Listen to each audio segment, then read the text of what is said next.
Hello friends, जय Jagannath. Welcome back to new blog. तो song मैंने आज मोर गोटे कथा कहवाई भिडियो करुँच जोटा कि जो दशमी दिन आम कटक जाइलु कटक जाकि कर्फ्यू गोटे फसी जाइए जोटा कि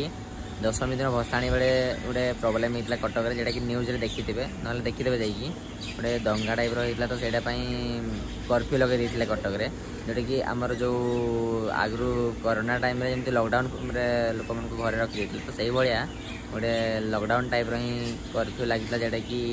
सेटारे घर कहीं बाहरी पारे आउ इंटरनेट भी यूज कर पारे 48 घंटा पाखापाखि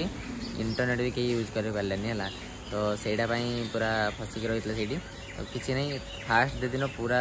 बहुत स्ट्रिक्ट था जोटा कि चलिकी बाहर कि गाड़ी बाहर जहाँ बाहर बाड़ौले पूरा पुलिस पूरा बाड़ौला किंतु सेकेंड दिन एमरजेंसी केस बाहरी बार बोली कहले तो से